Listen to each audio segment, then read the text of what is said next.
Hello students. हाँ जी बेटा, class 12 physics unit number 4 chapter number 2 alternating current. ठीक है, ਆਪਾਂ ਇਹ ਵਾਲਾ ਚੈਪਟਰ ਸ਼ੁਰੂ ਕੀਤਾ ਹੋਇਆ ਹੈ।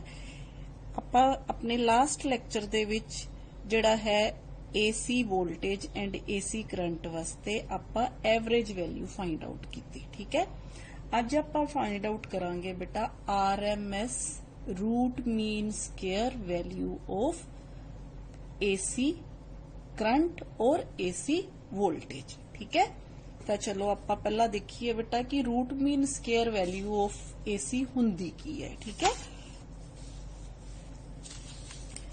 जी बेटा, देखो रूट मीन स्क्वायर RMS और इफेक्टिव वैल्यू ऑफ AC, इनू आप इफेक्टिव वैल्यू ऑफ AC कहने आ।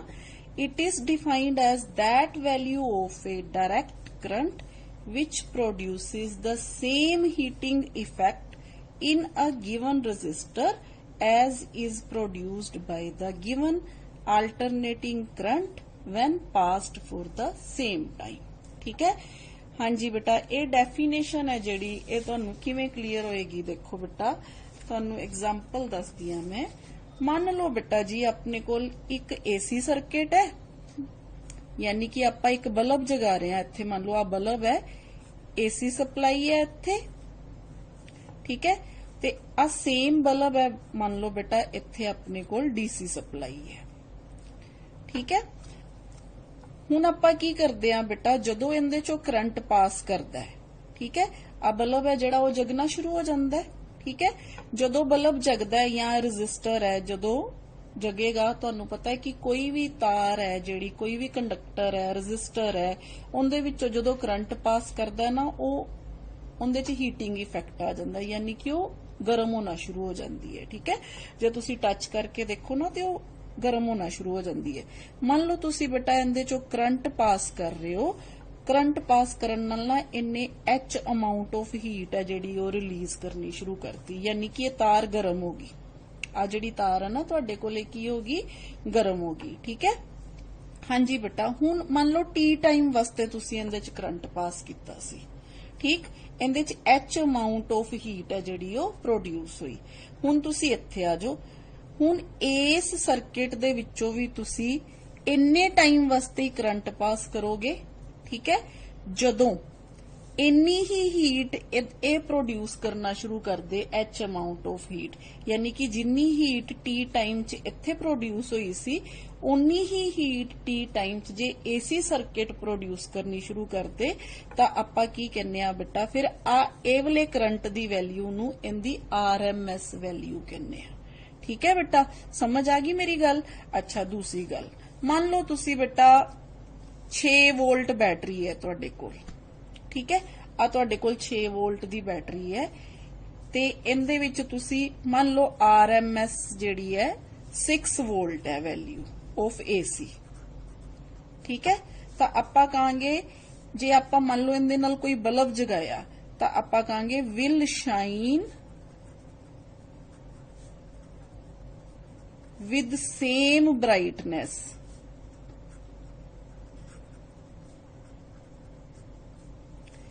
ठीक है, when connected to 6 volt DC supply. समझ आ गई। अच्छा, हुण इहदा फिजिकल मीनिंग की है। देखो आपां नूं पता जिहड़ा करंट है ना बेटा, वो वेरी करदा है। आ देखो, आ करंट दी जिहड़ी अपनी फॉर्म है, करंट की करदा रहिंदा है, वेरी करदा है। आ करंट दी पीक वैल्यू है। ठीक है, आपां इहनूं I नोट कहने आ। ठीक है, इसे तरह वोल्टेज दी भी पीक वैल्यू ये हुंदी है। अच्छा, हुण अपने घरां च जिहड़ी वोल्टेज आंदी है ना बेटा, वो तुहानू पता ना कितनी आंदी है, आपां कहने 220 वोल्ट आंदी है ना, 220 वोल्ट। एक्चुअली ये जिहड़ी 220 वोल्ट आंदी है ना, ये इफेक्टिव वैल्यू आपां नू मिलदी है। 220 वोल्ट है ना जिहड़ी, ये इफेक्टिव वैल्यू है, इफेक्टिव। ठीक है, और RMS वैल्यू ऑफ वोल्टेज। पर actually JD value, actually JD voltage आंदी है ना अपने घरां च, वो एप्रोक्सीमेटली बेटा 300 15 वोल्ट के करीब आती है, 314 पॉइंट समथिंग या अप्रोक्सीमेटली 315। यानी कि जदों आपां नूं अपने घरां तक वोल्टेज आंदी है तो आपां नूं जिहड़ी इफेक्टिव वैल्यू मिलदी है ना वो 220 वोल्ट है, जबकि जिहड़ी पीक वैल्यू है ना वो 315 है। समझ गए हुण मेरी गल? देखो आ अपने कोल पीक वैल्यू है, दिस इज पीक वैल्यू, ये 314 वोल्ट हुंदी है। ठीक है, ਜਿਹੜੀ ਆਪਾਂ ਨੂੰ ਮਿਲਦੀ ਹੈ ਉਹ ਆ ਮਿਲਦੀ ਹੈ ਆਪਾਂ ਨੂੰ, ਯਾਨੀ ਕਿ ਆ ਵੈਲਿਊ ਮਿਲਦੀ ਹੈ 220 ਵੋਲਟ। ਅੱਛਾ, ਹੁਣ ਇਹ ਇਫੈਕਟਿਵ ਵੈਲਿਊ ਹੈ। ਇਫੈਕਟਿਵ ਮੀਨਸ ਇਸ ਵੈਲਿਊ ਤੇ ਨਾ ਆਪਾਂ ਆਪਣੇ ਜਿਹੜੇ ਘਰਾਂ ਦੇ ਅਪਲਾਈਐਂਸਿਸ ਹੈ ਨਾ ਉਹ ਇਫੈਕਟਿਵਲੀ ਵਰਕ ਕਰਦੇ ਹੈ, ਯਾਨੀ ਕਿ ਜਿਹੜਾ ਬਲਬ ਹੈ ਨਾ ਉਹ 220 ਵੋਲਟ ਤੇ ਜਿਹੜਾ ਹੈ ਉਹ ਬ੍ਰਾਈਟਨੈਸ ਨਾਲ ਸ਼ਾਈਨ ਕਰੇਗਾ। ਜੇ ਆਪਾਂ ਇਹਨੂੰ 220 ਵੋਲਟ ਤੋਂ मतलब मान लो 314 वोल्ट ਤੇ ਚਲਾਣਾ ਸ਼ੁਰੂ ਕਰਾਂਗੇ तो ਉਹ ਡਿਮ ਹੋਣਾ ਸ਼ੁਰੂ ਹੋ ਜਾਏਗਾ ਜਾਂ ਫਲਕਚੁਏਟ ਕਰਨਾ ਸ਼ੁਰੂ ਕਰ ਦੇਗਾ। ਤਾਂ ਇਹਦਾ ਮਤਲਬ ਇਹ ਹੈ ਬੇਟਾ ਇਹ ਸਾਈਕਲ 'ਚ ਜਿਹੜੀ ਪੀਕ ਵੈਲਿਊ ਹੈ ਨਾ it is not effective value, effective value is less than peak value. समझ आ गई बेटा? तो इत्थों आपां नूं ये पता चलदा है कि जिहड़ी अपनी पीक वैल्यू है ना वो इंपॉर्टेंट नहीं है अपने वास्ते। अपने वास्ते केड़ी वैल्यू इंपॉर्टेंट है? अपने वास्ते मोर इंपॉर्टेंट है बेटा RMS वैल्यू। ठीक है, RMS वैल्यू। हुण जिवें तुसी अमेरिका दी गल करो, जे अमेरिका दे विच बेटा 230 वोल्ट RMS वैल्यू आंदी है। ठीक है, ਤੇ ਜਿਹੜਾ ਅਮਰੀਕਾ ਦੇ ਵਿੱਚ ਪੀਕ ਵੈਲਿਊ ਹੁੰਦੀ ਹੈ ਨਾ ਉਹ ਹੁੰਦੀ ਹੈ ਬੇਟਾ 320 ਵੋਲਟ। ਠੀਕ ਹੈ, ਜੇ ਤੁਸੀਂ ਏਸੀ ਵਗੈਰਾ ਬੇਟਾ ਚਲਾਉਂਦੇ ਹੋ ਤੁਸੀਂ ਟਰਾਂਸਫਾਰਮਰ ਤੇ ਕਈ ਵਾਰੀ ਚੈੱਕ ਕਰਦੇ ਹੋ ਜਦੋਂ ਵੋਲਟੇਜ ਫਲਕਚੁਏਸ਼ਨ ਹੋ ਜਾਂਦੀ ਹੈ ਨਾ ਕਈ ਵਾਰੀ 220 ਵੋਲਟ ਤੋਂ ਜ਼ਿਆਦਾ ਵੀ ਹੋ ਜਾਂਦੀ ਹੈ ਨਾ। ਤੇ ਜੇ ਆਪਣੇ ਘਰਾਂ ਤੱਕ 220 ਵੋਲਟ ਹੀ ਆਂਦੀ ਹੁੰਦੀ ਤੇ ਆਪਾਂ 220 ਵੋਲਟ ਤੋਂ ਜ਼ਿਆਦਾ ਕਿਵੇਂ ਆਪਾਂ ਆਪਣੇ ਆਂਦੀ। ਠੀਕ ਹੈ, ਇਹਦਾ ਮਤਲਬ ਕੀ ਹੈ ਫਿਰ ਉਹ ਜਿਹੜੀ ਵੈਲਿਊ ਹੈ ਨਾ ਥੋੜੀ ਉਹਦੇ ਤੋਂ ਉੱਪਰ ਚਲੀ ਜਾਂਦੀ ਹੈ। ਠੀਕ ਹੈ, ਇਹ ਚੀਜ਼ ਸਮਝ ਆ ਗਈ ਬੇਟਾ? ਇਹ ਹੁੰਦੀ ਹੈ ਬੇਟਾ RMS ਵੈਲਿਊ ਆਫ ਕਰੰਟ ਜਾਂ ਵੋਲਟੇਜ। ਹੁਣ ਆਪਾਂ ਇਸ ਵੇਰਿੰਗ ਕਰੰਟ ਦੀ RMS ਵੈਲਿਊ ਜਾਂ ਇਫੈਕਟਿਵ ਵੈਲਿਊ ਫਾਈਂਡ ਆਊਟ ਕਰਨ ਵਾਸਤੇ ਹੈ ਨਾ ਜਿਹੜਾ ਆਪਾਂ ਇੱਕ ਛੋਟਾ ਜਿਹਾ ਹੈ ਜਿਹੜਾ ਐਕਸਪ੍ਰੈਸ਼ਨ ਕਰਾਂਗੇ ਜਿਹੜਾ ਕਿ ਮੋਸਟ ਇੰਪੋਰਟੈਂਟ ਹੈ ਬੇਟਾ। ਦੇਖੋ ਇਹ ਜਿਹੜੇ ਐਵਰੇਜ ਵੈਲਿਊ ਤੇ ਇਫੈਕਟਿਵ ਵੈਲਿਊ ਇਹ ਦੋਨੋਂ ਜਿਹੜੇ ਕੁਐਸਚਨ ਹੈ ਨਾ ਤੁਹਾਡੇ ਇਹਨਾਂ ਦੋਨਾਂ ਚੋਂ ਬੇਟਾ ਤੁਹਾਨੂੰ ਫਾਈਨਲ ਐਗਜ਼ਾਮ ਦੇ ਵਿੱਚ ਇੱਕ ਕੁਐਸਚਨ ਜ਼ਰੂਰ ਆਂਦਾ ਹੀ ਆਂਦਾ ਹੁੰਦਾ। ਠੀਕ ਹੈ, ਹਾਂਜੀ ਬੇਟਾ, ਜਦੋਂ ਆਪਾਂ ਹੀਟ ਦੀ ਗੱਲ ਕਰਦੇ ਆ ਨਾ ਜਦੋਂ ਵੀ ਕਿਸੇ ਕੰਡਕਟਰ ਦੇ ਵਿੱਚੋਂ ਆਪਾਂ ਕਰੰਟ ਪਾਸ ਕਰਦੇ ਆ, ਮੈਂ ਤੁਹਾਨੂੰ ਦੱਸਿਆ ਕੰਡਕਟਰ ਹੈ ਜਿਹੜਾ ਉਹ ਹੀਟ ਪ੍ਰੋਡਿਊਸ ਕਰਦਾ ਯਾਨੀ ਕਿ ਉਹ ਗਰਮ ਹੋਣਾ ਸ਼ੁਰੂ ਹੋ ਜਾਂਦਾ ਹੈ। ਤਾਂ ਜਿਹੜਾ ਉਹਦਾ ਹੀਟ ਹੈ ਨਾ ਆਪਾਂ ਇਹ ਆਪਣੀ 10th ਚ ਵੀ ਪੜਿਆ ਬੇਟਾ ਇਹਦੇ ਵਾਸਤੇ ਜਿਹੜੀ ਹੀਟ ਪ੍ਰੋਡਿਊਸ ਹੁੰਦੀ ਹੈ ਨਾ ਉਹਦਾ ਫਾਰਮੂਲਾ ਹੁੰਦਾ ਹੈ I² R × T। ਠੀਕ ਹੈ, ਆ ਫਾਰਮੂਲਾ ਜਿਹੜਾ ਹੈ ਇਹ ਤੁਸੀਂ ਦਿਮਾਗ 'ਚ ਰੱਖਣਾ ਹੈ। ਠੀਕ ਹੈ, ਤਾਂ ਬੇਟਾ ਚਲੋ ਆਪਾਂ ਸ਼ੁਰੂ ਕਰਦੇ ਹਾਂ रूट मीन स्केयर और वर्चुअल वैल्यू दी वैल्यू कड्ढण वास्ते एक छोटा जिहा एक्सप्रैशन। ठीक है, आपां मन लैने आ बेटा देखो। अच्छा, इनू आपां रिप्रेजेंट किवें करदे आ? It is denoted bye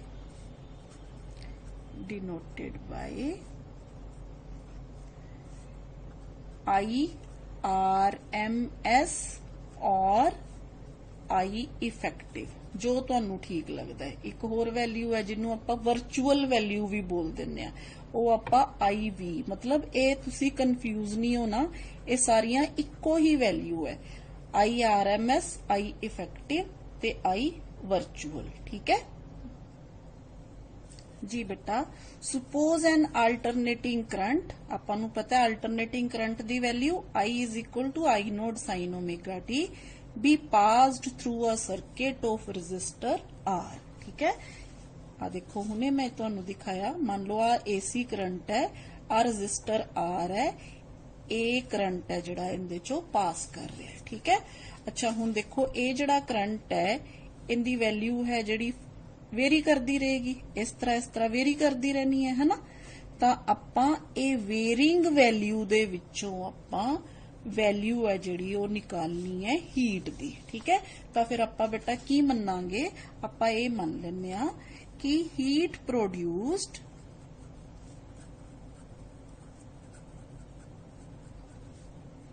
in small time dt, ठीक है, in small time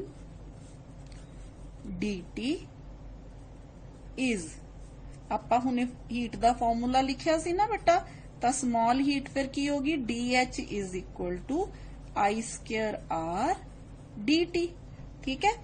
I square R dt क्यों बेटा, मान लो स्मॉल टाइम है ਜਿਹੜਾ ਇੰਨਾ ਕੁ ਹੈ, ठीक है। ਇਸ ਟਾਈਮ ਤੇ ਆਪਾਂ ਜਦੋਂ ਹੀਟ ਫਾइंड आउट ਕਰਾਂਗੇ ਤੇ ਆ ਜਿਹੜਾ ਕਰੰਟ ਹੈ ਨਾ, ਆਪਾਂ ਇਹਨੂੰ I ਕਾਂਸਟੈਂਟ ਕਰੰਟ ਮੰਨਾਂਗੇ dt ਟਾਈਮ ਵਾਸਤੇ, मतलब इन्ने स्मॉल टाइम वास्ते आप मान लांगे कि करंट दी वैल्यू है ना जिहड़ी वो कांस्टेंट है, वेरी नहीं हो रही, ठीक है। तो अपने को आ गया I स्क्वायर R dt, ठीक है। अच्छा बेटा, हुन heat produced in one complete cycle, आप एक कंप्लीट साइकिल च हीट प्रोड्यूस देखनी है। कंप्लीट साइकिल कितना हो जाएगा बेटा अपने को, आ कंप्लीट साइकिल है। कंप्लीट साइकिल का मतलब अपने को 0 तो लैके t टाइम तक, this is 0, this is time t, ठीक है, दिस इज करंट। तो 0 तो लैके t टाइम तक, तो आपां की लिखांगे बेटा इत्थे फिर हुन, देन हीट प्रोड्यूस्ड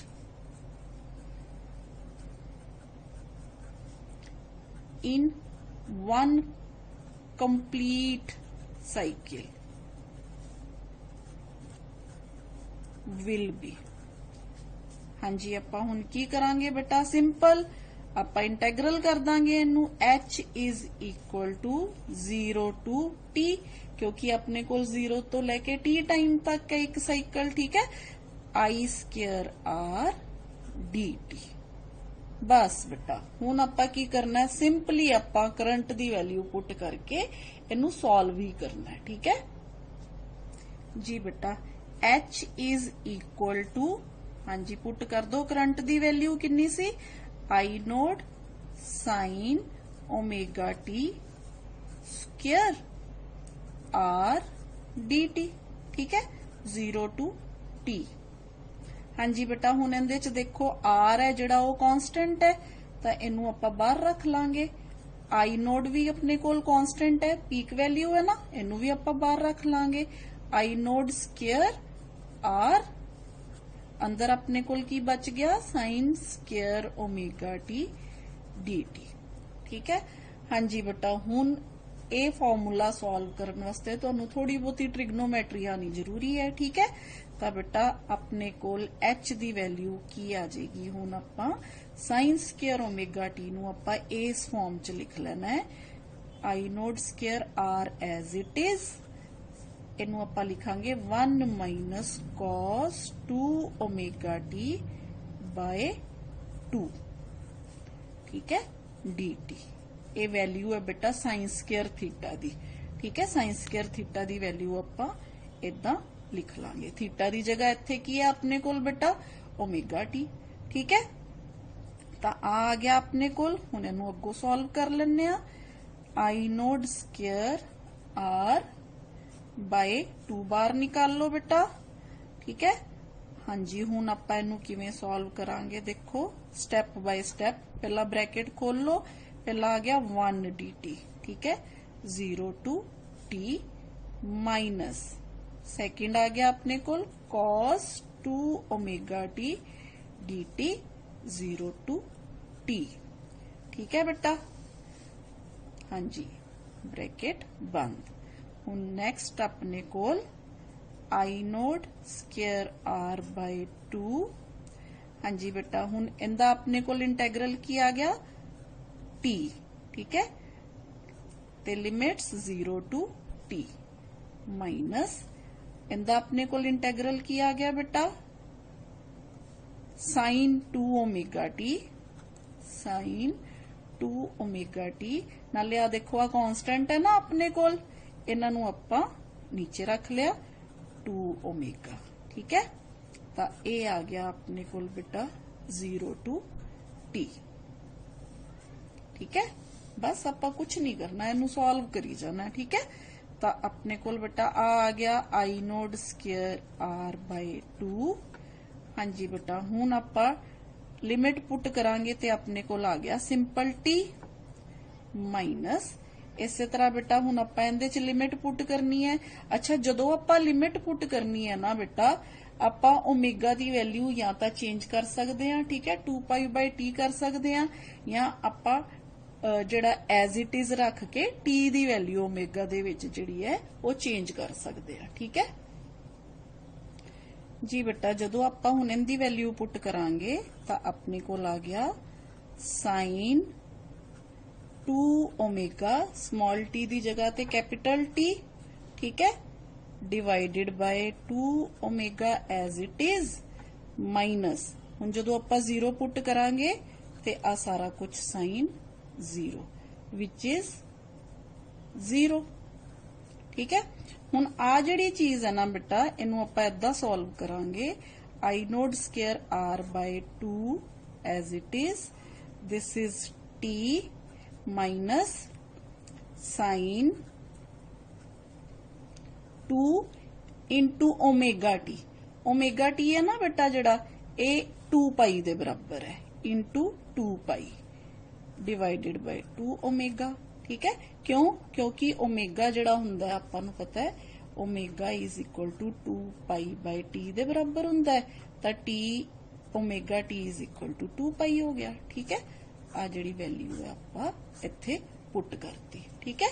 तां अपने कोल बेटा देखो 4π आ गया, आ अपने कोल पहले ही 0 आ गया, ठीक है। तां आ भी टर्म की आ गई बेटा अपने कोल 0 आ गई, तां अपने कोल इक्वेशन बन गई आई नोट स्क्वायर आर बाय 2 हाँ जी बेटा इंटू टी। आ सारी दी सारी टर्म अपने कोल की आ गई 0 आ गई। ए बेटा अपने कोल आ गई एच दी वैल्यू, ठीक है जी बेटा। इस इक्वेशन नूं आपां मान लेने इक्वेशन नंबर 1, ठीक है। हुण बेटा बाय डेफिनेशन इफ आपां कहने आ आई RMS is root mean square value of current, then is root mean square value of current, then by definition हाँ जी बेटा बाय डेफिनेशन अपने कोल फिर एच दी वैल्यू कितनी आनी चाहिए है I R M S square R T, ठीक है जड़ा कि मैं तुहानू कहा सी फॉर्मूला याद रखना। तो बेटा दिस इज इक्वेशन नंबर 2। हुण देखो 1 ते 2 तो एच ते एच दोनों बराबर हो गए, ठीक है। तो ये दोनों इक्वेशंस है जड़ियां आपां इक्वेट कर दांगे। तो फ्रॉम 1 एंड 2 हाँ जी बेटा I naught square R by 2 into T is equal to I R M S square R into T, ठीक है। इट मीन्स अपने कोल आई वी है जिहड़ा वो किदे बराबर आ गया बेटा आई नोट डिवाइडेड बाय √2, ठीक है। जदों तुसी √2 दी वैल्यू पुट करोगे ते ये आ गया बेटा 0.707 आई नोट, ठीक है। इत्थों की पता चलता है बेटा आपां नूं it means hence IRMS is 70.7% of peak value। यानी कि बेटा जे अपने कोल पीक वैल्यू है जिहड़ी आ देखो मैं तुहानू पहले ही दसिया जे अपने कोल पीक वैल्यू मान लो अपने कोल 10 वोल्ट है, ठीक है। तो जिहड़ी इफेक्टिव वैल्यू होएगी ना वो 7 वोल्ट दे बराबर होएगी, 7 दे तकरीबन होएगी 7 वोल्ट। यानी कि अपने जिहड़े घरां च अप्लायंसेस है ना वो 7 वोल्ट ते ज्यादा वधिया चलणगे बजाय कि 10 वोल्ट दे, ठीक है बेटा। ये है मीनिंग RMS वैल्यू दा। हाँ जी बेटा एक छोटा जिहा होर कंसैप्ट समझ लो फिर आपां लैक्चर है जिहड़ा अपना बंद करदे हां। फेजर्स एंड फेजर डायग्राम की हुंदा बेटा। हाँ जी बेटा हुणे आपां देखिया कि अपना जिहड़ा करंट है ना वो अल्टरनेटिंग करंट है, उनकी वैल्यू आपां क्या I is equal to I naught sine omega t. ठीक है, इस तरह आपां E दी वैल्यू है जिहड़ी वो लैने आ ई नोट साइन ओमेगा टी। ठीक है, यानी कि ये दोनों जिहड़े है कि ये वेरिंग है, मतलब एंगल चेंज हुंदा रहिंदा है, जदों ये वेरी करदे है एंगल चेंज हुंदा रहिंदा है। ठीक है, हुण मन लैने आ बेटा आपां अपने कोल आ एक डायग्राम है, आपां मन लिया कि अपने कोल जिहड़ी E दी वैल्यू है ना वो है ई नोट साइन ओमेगा टी।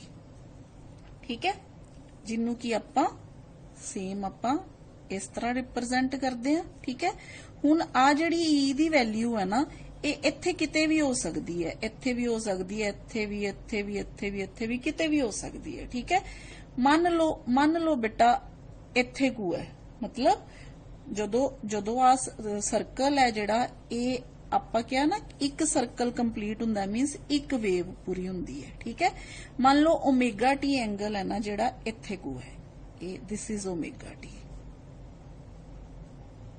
ठीक है, ते आ जिहड़ा वैक्टर रिप्रेजेंट कर रहे हैं ना आपां वाला जिहड़ा वैक्टर लिख रहे हैं ये मान लो आपां किहदे वास्ते लिख रहे हैं, ये E वास्ते लिख रहे हैं। ठीक है, यानी कि आ जिहड़ी वैल्यू है ना ये आपां नूं आ जिहड़ा वैक्टर है रोटेटिंग वैक्टर है ना जिहड़ा आपां अपने कोल ये दस रहा है कि E ने ओमेगा टी जिहड़ा है एंगल सबटेंड कीता है। ठीक है, तो आपां इहनूं की करदे आ आपां इहदी प्रोजेक्शन ले लैंदे आ, इधर आ रोटेटिंग वैक्टर हो गया।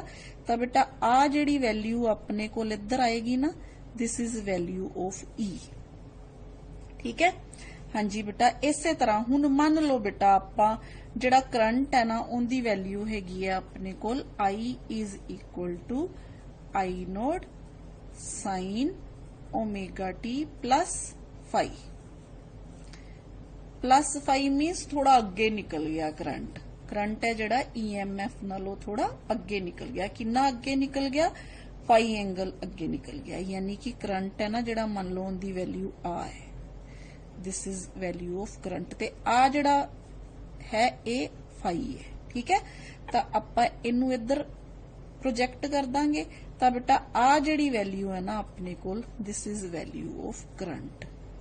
ठीक है, तो आपां की कहने आ बेटा a quantity which vary sinusoidally with time and represented as the projection of a rotating vector is called phasor. आपां इनू फेजर कहने आ। ठीक है, हुण देखो आपां मान लो इनू इदां ही शो करना है, आपां नू पता चल गया कि हुण ये फेजर की है। ठीक जी बेटा आपां इन्हां दोनों नू EMF ते करंट नू हुण इदां शो कर सकदे आ रोटेटिंग वैक्टर्स दी हेल्प नाल। ठीक है, यानी कि आ अपने कोल EMF है, आ अपने कोल करंट है, ते इनू देखदे ही आपां नू पता चल गया कि EMF है जिहड़ी ओ ओमेगा टी एंगल ते है। ठीक है, ते I है जिहड़ा ओ 5 फेस डिफरेंस है, मतलब फेज एंगल अगे है। ठीक है, तो आपां बेटा इनू फिर इदां लिख दिंदे आ the diagram representing alternating EMF and current as the rotating vectors along with the phase angle between them is called phasor diagram। ठीक है बेटा, ये अगे जाके अपने हेल्पफुल होएगा, इस करके मैं जड़ा कॉन्सैप्ट है तुहानू क्लीयर करवा रही हूं। ठीक है बेटा, हाँ जी बेटा मैनू उम्मीद है अज दा जड़ा टॉपिक है तुहानू क्लीयर हो गया होएगा। नैक्सट आपां अगला टॉपिक लेके आवांगे। थैंक यू बेटा।